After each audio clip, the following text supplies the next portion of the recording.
Good morning, my name is Jennifer Woodick and I'm here to discuss hospice care with you and provide you a better understanding of what hospice care is, their responsibilities, and also how you can benefit and enroll in hospice. Now, we're all very different people here. However, one thing that is not very different is if we were told that we had a life-threatening condition, we would want to go ahead and see how we can best live our remaining life. Hospice would then step in and provide us some assistance during this difficult time. Hospice is a form of palliative care that focuses on comfort and quality of a patient's remaining life. Now, hospice was originally originated in 1963 at Yale University. That's when the principles of hospice began. And it's actually a lot more common for people to be under hospice care. In an article written by Mamta Bhatnagar and Keith R. Lagnies for the National Center of Biotechnology, it is an estimated 1.4 million U.S. citizens were under hospice care in 2016. Now, some of hospice care's responsibilities.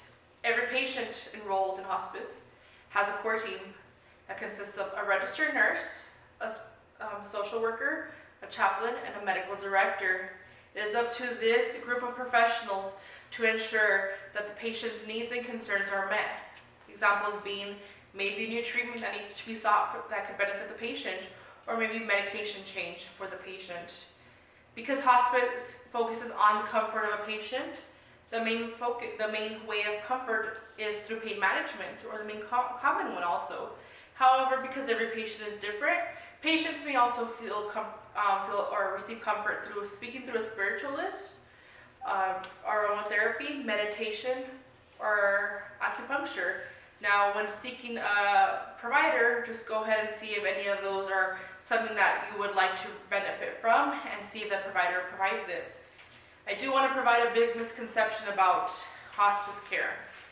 Although we love our loved ones and we don't want to let them go, hospice is not there to provide a cure. They are there to make the most of a patient's life, of their remaining life, and make sure that they are comfortable. Patients are not only the ones that benefit from hospice, the families do as well. Aside from their core team, there is an on-call professional available out of office hours.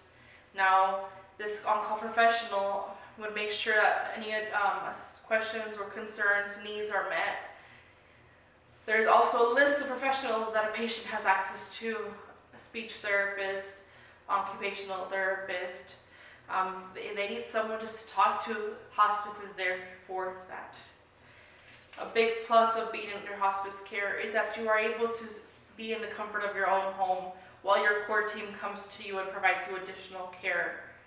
Now, education is not only provided for the patient, but also for the family. Education about the patient's current condition, what they are experiencing, what will they be experiencing, and also education over the body's natural process as they come to the end of their lives. It reduces a big part of family burdens, as families a lot of the time are the primary caregivers. They give them a break, they give them someone else that is there to understand them. And only because your loved one may no longer be here, or they just recently passed, does that mean that hospice stops. Hospice is there to provide the family assistance with treatments. Lastly, let's go ahead and discuss enrollment. Now, the most common way of being enrolled in hospice is through a doctor's referral. The doctor will feel that maybe you are able to benefit from hospice or you're medically eligible.